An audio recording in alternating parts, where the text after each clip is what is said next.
السلام علیکم، میرے یوٹیوب چینل میں آپ سب کو خوش آمدید۔ میرا نام افرا ہے۔ میں اپنے والدین کی ایک لوتی اولاد ہوں۔ مجھے پڑھنے لکھنے کا کوئی خاص شوق نہیں تھا، اس لیے میٹرک کے بعد میں نے تعلیم چھوڑ دی۔ میرے والد کا تعلق ایک امیر گھرانے سے تھا، اس لیے میرے لیے پیسے کا کوئی مسئلہ نہیں تھا۔ میرے والد کے 2 بھائی اور 1 بہن ہیں۔ شروع سے ہی ہمارے خاندان میں جائیداد کے خاطر جھگڑے رہے۔ ابا سارا دن عدالتوں میں دھکے کھاتے تھے۔ میرے چاچا اور تایا مل کر ہمارے حصے پر قابض تھے۔ وہ ہمارا حصہ اپنے قبضے میں کرنا چاہتے تھے۔ پھر انہی دنوں میرے تایا اچانک سے ہم پہ مہربان ہو گئے۔ انہیں مجھ میں ایک ایسی لڑکی نظر آئی جو ان کے خاندان کی بہو بن سکتی ہے۔ میری ماں کہتی کہ سانپ کے بچے سانپ ہی ہوتے ہیں۔ مجھے بھی ہمیشہ اپنا وہ کزن برا لگتا تھا جس کی پہلی شادی ہو چکی تھی لیکن بیوی اسے چھوڑ کر چلی گئی تھی، جو کسی غیر برادری سے تھی۔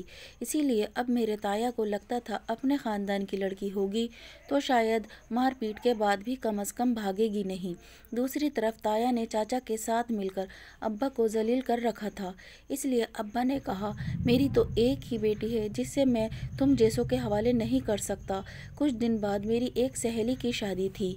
وہ لوگ بہت امیر تھے اور امیروں کی شادیاں اور تمام رسمیں زیادہ تر رات کے وقت ہی ہوتی ہیں۔ اس رات مجھے مہندی سے آتے دیر ہو گئی تھی جب ایک تیز رفتار گاڑی میرے پاس رکی اور کسی نے میرے منہ پہ کپڑا رکھا اور میں بے ہوش ہو گئی۔ میری آنکھ کھلی تو مجھے بے دردی سے ایک تہہ خانے میں پھینک دیا گیا جہاں پہلے ہی کچھ لڑکیاں موجود تھیں۔ یہ ایک بڑا کمرہ تھا۔ مجھے سمجھنے میں زیادہ دیر نہیں لگی کہ یہ ایک قید خانہ تھا۔ یہاں یہ بچے قید تھے جن کو باقاعدہ اسمگل کیا جاتا تھا۔ کچھ لڑکیاں بھی تھیں جن سے کلب میں ڈانس کروایا جاتا تھا۔ کچھ کوٹھوں پر بھیجی جاتی تھیں۔ پولیس بھی اس کی گینگ میں ساتھ شامل ہوئی تھی۔ ان میں سے ایک لڑکا مجھے دیکھ کے مسکرایا۔ مجھے بہت غصہ آیا۔ وہ کب سے مجھے گھور رہا تھا۔ میں نے ڈر کر ایک لڑکی کا ہاتھ پکڑا اور اسے کہا دعا کرو ہم یہاں سے نکل جائیں۔ میں ڈر اور خوف کی وجہ سے کانپ رہی تھی۔ اس لڑکے نے کی وجہ سے مجھے بہت خوف آ رہا تھا اور مجھے بہت ڈر لگ رہا تھا۔ تبھی وہ لڑکی بولی کہ اس کے انداز سے تمہیں پتہ نہیں چلا کہ وہ لڑکوں کی طرح عام لڑکا نہیں ہے، بلکہ ایک خواجہ سرا ہے، مطلب کہ نامرد ہے۔ میں نے حیرانی سے اس لڑکے کو دیکھا جو اب کسی اور لڑکی سے باتیں کر رہا تھا اور ہاتھ پہ ہاتھ مار کے ہنس رہا تھا۔ یہ ایک قسم کی جیل تھی۔ میرے والدین کا پتہ نہیں کیا حال ہوا ہوگا۔ میں رو رو کر دعائیں مانگ رہی تھی کہ اللہ ہمیں یہاں سے نکالے۔ بہت ساری لڑکیاں جو رو رہی تھیں، کوئی منتیں کر رہی تھی۔ میں ایک بچے کے پاس بیٹھ گئی جو ایک معصوم سا بچہ تھا۔ مجھے اس پہ بہت ترس آیا جو انتہائی سنجیدگی سے زمین کو گھور رہا تھا جیسے یہاں سے اسے نکلنے کی جگہ مل جائے گی۔ میں نے پیار سے اس کے سر پہ ہاتھ پھیرا اور کہا تم ان ظالموں کے ہاتھ یہاں کیسے آئے؟ وہ مزید رونے لگا۔ تب ہی کچھ لوگ اندر آئے اور وہاں موجودہ لوگوں کو بھیڑ بکریوں کی طرح ہانکنے لگے کہ چلو اب تم لوگوں کو کہیں اور جانا ہے۔ وہ لوگ اس وقت جس جنگل کی ایک جیل میں تھے اب ان سب کو کہیں اور شفٹ کیا جا رہا تھا۔ یہ تقریباً 50 لوگ تھے اور اس گینگ کے لوگوں کے چہرے نقاب سے ڈھانپ رکھے تھے۔ اس لڑکے نے جو ایک نامرد تھا میرے نزدیک آ کے کہا لڑکی تم جانتی ہو یہ لوگ کتنے خطرناک ہیں؟ اس نے سامنے دیکھتے ہوئے کہا۔ وہ شخص جو نظر آ رہا تھا وہ تو پولیس کو قتل اور ایسے ہی بڑے بڑے جرموں میں مطلوب ہے، لیکن پولیس میں کچھ کالی بھیڑیں تھیں جن کی وجہ سے وہ لوگ بچ جاتے تھے۔ ہمیں وہاں سے ایک دوسری جگہ لے جایا جا رہا تھا اور لے جایا گیا دوسری جیل میں ہم کو بند کر دیا گیا۔ یہاں سے کچھ لڑکیوں اور بچوں کو اس دوسری جیل میں پہنچا دیا گیا تھا۔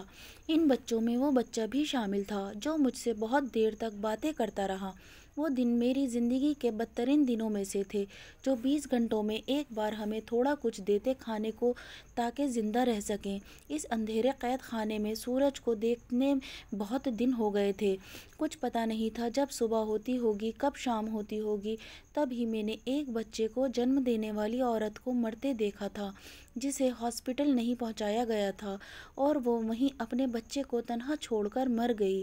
وہاں موجود لوگوں سے ڈرگ سپلائی کا کام بھی لیا جانے لگا تھا۔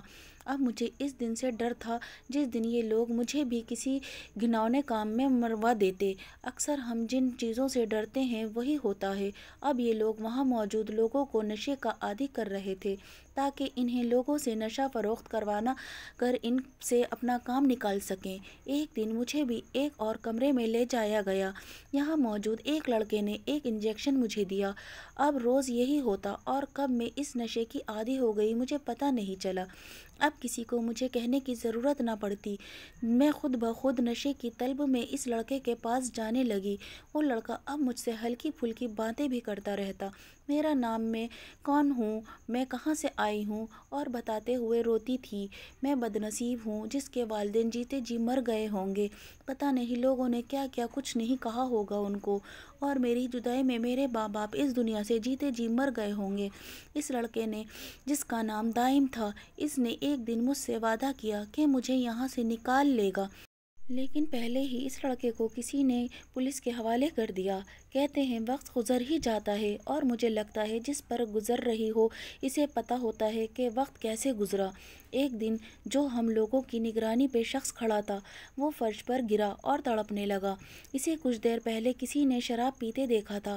ہم سب نے اس موقع کا فائدہ اٹھایا اور وہاں سے نکل کر بھاگنا شروع کر دیا۔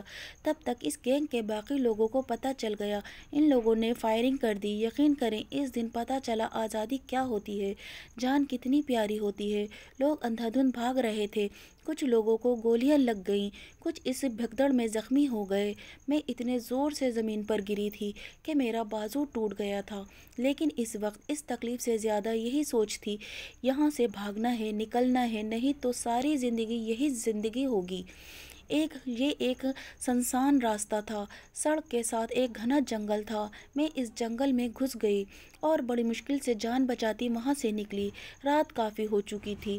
جب پکی سڑک پہ آ جاتی گاڑیوں کو روکنے سے کی کوشش کرتی، لیکن کوئی رات کے اس وقت کوئی لفٹ دینے کو روکنے کو تیار ہی نہیں تھا۔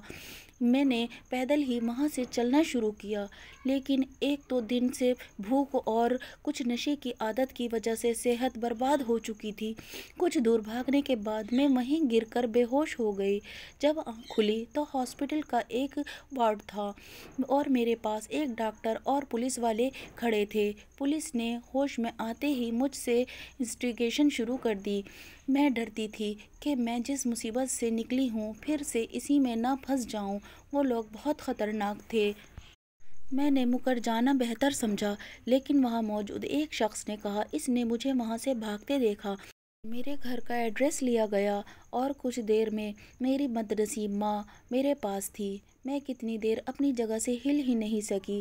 پتہ نہیں کب میری ماں نے چیخنا چلانا شروع کیا۔ تب پتہ چلا اس دن میری ماں 6 ماہ بعد کچھ بولی تھی۔ میرے اغوا کے بعد میرے والد کو لوگوں نے کہا کہ تمہاری بیٹی بدچلن تھی، گھر سے بھاگ گئی۔ میرا باپ یہ برداشت نہیں کر سکا اور پھر ایک دن موت سے لڑتے لڑتے تھک گئے اور ہمیشہ کے لیے اس دنیا کو چھوڑ دیا۔ میری ماں بیٹی اور شوہر کے غم میں ذہنی طور پر بیمار ہو گئیں۔ لوگوں نے دیکھا اس نے بولنا چالنا چھوڑ دیا ہے، اور آج جب میری ماں نے میری حالت دیکھی تو کلیجہ پھٹ گیا۔ ہسپتال میں آتے جاگتے لوگوں نے دیکھا میری ماں چیخ چیخ کر کہتی رہی، اس کی تباہی ہو جس نے میرا گھر اجاڑ دیا۔ 2 دن ہسپتال میں رہنے کے بعد جب میں ماں کے ساتھ گھر آئی تو پتہ چلا معاشرہ گھر سے بھاگنا تو یاد رکھتا ہے، لیکن کیوں بھاگی، کیسے نہیں لوٹی، کوئی نہیں دیکھتا۔ ہر شخص نے اپنی اینک لگا رکھی ہے اور سب اپنی ہی نظر اور سوچ کے مطابق دوسروں پہ فتوے لگاتے ہیں۔ ہم بدقسمتی سے ایسے لوگ ہیں کہ ہمیں دوسروں کے دوزخ میں جانے کی فکر رہتی ہے اور یہ بھول جاتے ہیں ایسے ہم اپنی جنت بھی گنوا رہے ہوتے ہیں۔ سارا خاندان گھر پہ جمع تھا، جتنے منہ اتنی باتیں تھی۔ کوئی کہتا وہ لڑکا کہاں ہے جس کی وجہ سے یہ گھر سے بھاگی تھی، اور اس کا باپ اس کی وجہ سے اپنی جان سے گیا، اور کوئی کہتا وہ لڑکا بزدل ہے جو اسے اس وقت اکیلا چھوڑ گیا، اور کوئی کہہ رہا تھا اب گئی ہی چلی گئی تھی تو واپس کیوں آئی، ان لوگوں نے رکھا نہیں تمہیں، ہم وضاحت بھی ایک حد تک دیتے ہیں۔ جب کوئی سچ اور جھوٹ کی پرواہ کے بغیر صرف الزام ہی لگا رہا ہو، کچھ سننے کو تیار نہ ہو، تو آپ یہی سوچتے ہیں کہ آپ کو اپنے کردار کے سرٹیفکیٹ دینے کی ضرورت نہیں ہے۔ اس وقت میں بھی جانتی تھی کہ ایک رات گھر سے باہر رہنا تک ہمارے معاشرے میں عورت کے لیے سزا بن جاتا ہے۔ اس کا اپنا ہی خاندان اسے قبول نہیں کرتا۔ میں تو 6 ماہ بعد گھر آئی تھی۔ مجھ پہ فتوے لگ رہے تھے، الزام لگ رہے تھے۔ خاندان والوں نے ماں سے کہا، اس ناپاک کو گھر ہی رکھنا ہے تو خاندان سے رابطہ توڑنا ہوگا، اور ماں ہی تو واحد سہارا ہوتی ہے اولاد کا۔ اولاد کی جب سارا زمانہ دھتکار دے تو ماں ہی سینے سے لگاتی ہے، اور میری ماں نے سینے سے لگایا، اور ہم ماں بیٹی نے شریفوں کا خاندان چھوڑ دیا اور یہاں شہر میں آ گئیں۔ یہاں میری ماں کی ایک پرانی سہیلی رہتی تھی۔ رات کے 10 بجے کا وقت تھا جب ہم لوگ ان کے گھر پہنچے۔ ہمیں دیکھ کے اور اس وقت اچانک دیکھ کے پتہ نہیں کیوں وہ گھبرا گئیں۔ انہوں نے ہمیں کمرے میں بٹھایا، ہمارا حال پوچھا، ہمارے حال پوچھنے کے بعد ہمیں کھانا کھلایا۔ تب تک اس کے حیران ہونے کی وجہ مجھے سمجھ آ گئی تھی۔ ان کا ایک پاگل بیٹا وہاں آ گیا تھا اور بار بار بچوں کی طرح ماں سے ضد کرنے لگا۔ میری ماں نے کہا، تم چلی جاؤ، جب تمہارا بیٹا تمہیں بلا رہا ہے، اس کی مان لو، ہم لوگ انتظار کر لیتے ہیں۔ ماں کی سہیلی نے بتایا کہ یہ لڑکا اس کے شوہر کی پہلی بیوی سے ہے، اس کی اولاد نہیں تو اس نے اسے ہی اپنا بیٹا بنا کے پالا ہے۔ اماں کی سہیلی نے بتایا کہ اس کا بیٹا ایک بہت قابل طالب علم تھا، اپنے کالج کا بیسٹ پلیئر تھا۔ ایک دفعہ میچ کے دوران اسے کسی کھلاڑی نے اس کے سر پہ کوئی چیز ماری تھی، جس کے بعد وہ بے ہوش ہو گیا، اور پورا مہینہ ہسپتال رہنے کے بعد بھی ڈاکٹر نا امید تھے، اور وہی ہوا۔ اس کے دماغ پہ چوٹ لگنے کی وجہ سے اس کی یادداشت کا ایک حصہ چلا گیا۔ اس کے لیے 25 سال کی عمر میں بھی اس کا دماغ بچپن کا ہی ہے۔ ماں کی سہیلی کا بیٹا، جس کا نام رمیش تھا، بالکل چھوٹا سا بچہ لگتا تھا۔ ہم ماں بیٹی ان کے گھر رہنے لگے۔ رمیش سارا دن اپنے کمرے میں پڑا رہتا یا پھر اپنی ماں سے ضد کر کے اپنی بات منواتا۔ میں اب اس کے ساتھ باتیں کرتی تو پہلے کی طرح مجھے یہ نہ کہتا کہ میں اجنبی لوگوں سے بات نہیں کرتا، میری ماں نے منع کیا ہے۔ اب وہ میری بات بھی مانتا تھا اور اکثر اب اپنی ماں سے کہتا، میں افراز کے ہاتھ کا کھانا کھانا چاہتا ہوں۔ میں بھی اس کا خیال رکھتی تھی۔ اچھا وقت گزر رہا تھا۔ ان لوگوں کا احسان تھا، سر چھپانے کو چھت دی تھی، یہی بہت تھا۔ میری ماں اپنی سہیلی کے ساتھ لوگوں کے کپڑے سلائی کرنے لگی، میں سارا دن گھر کے کام کرتی۔ رمیش کے والد کچھ سال پہلے فوت ہو گئے تھے، گھر میں صرف وہ تھا اور اس کی ماں۔ کچھ عرصے بعد اماں کی سہیلی نے عجیب ہی فرمائش کر دی کہ وہ میری شادی اپنے بیٹے سے کرنا چاہتی ہیں۔ یہ سب جانتے تھے کہ رمیش باہر سے بالکل ٹھیک دکھتا تھا، لیکن وہ ایک بچوں جیسا ذہن رکھنے والا انسان تھا، جسے اپنا فائدہ نقصان کا کچھ پتہ نہیں تھا۔ اماں نے کہا کہ تمہارے گھر رہنے کی اتنی بڑی قیمت تو نہ مانگو، لیکن اماں کی سہیلی نے شرط رکھ دی کہ یا تو میں ان کے بیٹے سے شادی کروں یا پھر ہم لوگ اپنا بندوبست کہیں اور کر لیں۔ لوگ کیسے نقاب پہن کر پھرتے ہیں، اس دن پتہ چلا تھا ہم لوگ انہیں کیا سمجھتے تھے اور وہ کیا نکلی تھیں۔ اماں نے کہا کہ ہم لوگ یہاں سے بھی چلے جائیں گے، تم اس پاگل سے شادی نہیں کرو۔ لیکن پتہ نہیں کیوں رمیش کے لیے میرا دل بھی نرم ہو گیا تھا۔ وہ چاہے بچوں جیسی ذہنیت رکھتا تھا، لیکن مجھے وہ اچھا لگنے لگا تھا۔ میں نے اماں سے کہا کہ میں بھی کچھ اتنی خاص تو ہوں نہیں جو کوئی شہزادہ سلیم میں آئے گا میرے لیے، اور خاندان سے ہم نکالے جا چکے ہیں۔ کوئی بھی شریف آدمی جب میرا ماضی جان لے گا تو مجھے کبھی عزت نہیں دے گا، اس لیے یہی بہتر ہے کہ آپ میں اسی گھر کی چھت تلے رہیں۔ اماں روتی رہیں کہ ایک بیٹی تھی، کیا نصیب لے آئی، بدقسمت ہی رہی۔ اس دن میں بھی دیر تک روتی رہی۔ جب مجھے احساس ہوا کوئی کمرے کے دروازے پہ ہے، میں نے دروازہ کھولا تو رمیش تھا، ہاتھ میں ایک گڑیا تھی۔ میں نے اسے اندر آنے کا راستہ دیا تو کہنے لگا، اس وقت میں کسی لڑکی کے کمرے میں نہیں جاتا، تم باہر آ جاؤ، میری بات سن لو۔ اس دن میں بہت ہنسی تھی، عجیب پاگل تھا۔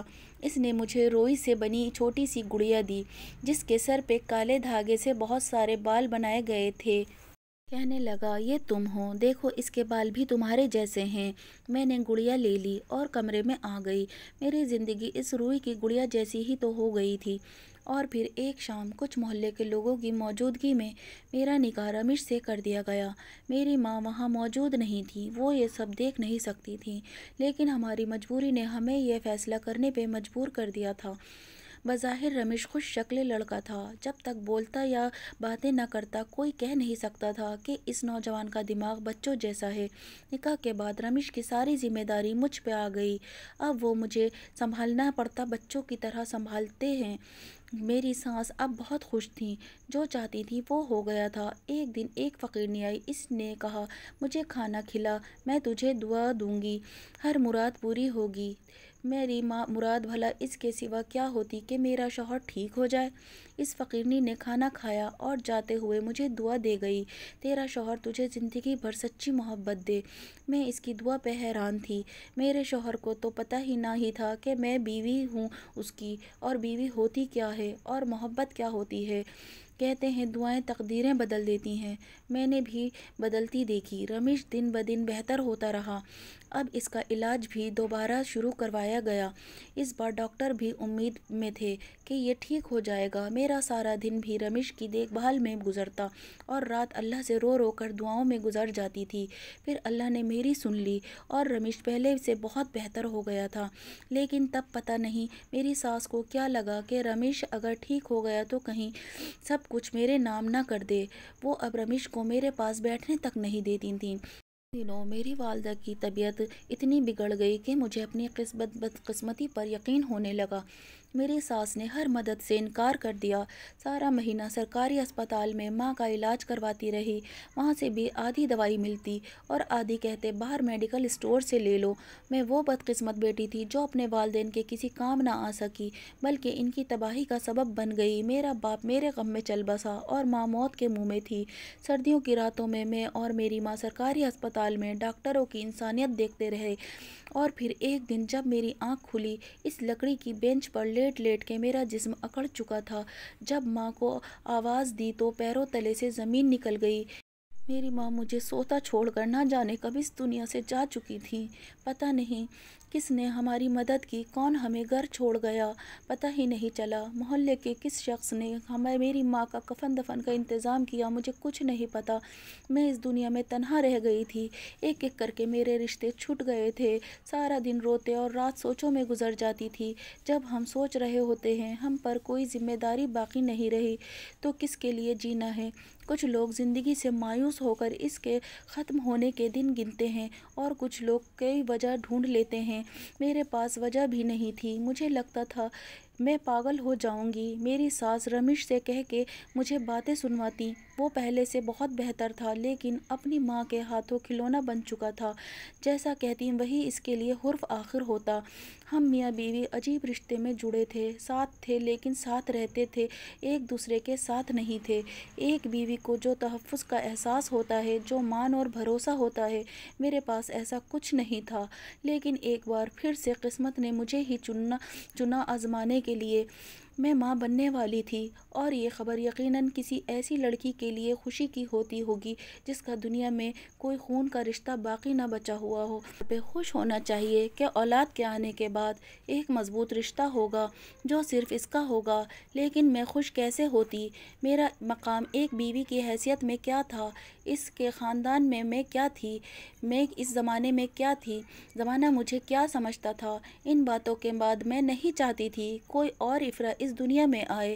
میں نے محلے میں ایک اور عورت سے بات کی جو ایک سرکاری ہسپتال میں نرس تھی۔ اس نے کہا وہ میری مدد کرے گی۔ میں ایسا کوئی رشتہ نہیں چاہتی تھی جو میری طرح زندگی میں مجبور اور بے بسی کی زندگی گزارے۔ پھر رمیش کیسا باپ ہوتا جو اچھا شوہر ثابت نہیں ہو سکا تھا، جس کا ذہن اب بھی صرف وہی کر رہا تھا جو اس کی ماں کہتی تھی۔ لیکن یہاں بھی قسمت نے میرا ساتھ نہ دیا۔ اس نرس نے کہا اس وقت آ کر کچھ کیا تو تمہاری جان کو خطرہ ہو سکتا ہے۔ مایوسی سے گھر لوٹ آئی۔ وہ 9 ماہ میرے لیے 9 سال جیسے تھے۔ میں شدید ذہنی اذیت سے اور تکلیف سے گزر رہی تھی، میں بہت کمزور ہو چکی تھی۔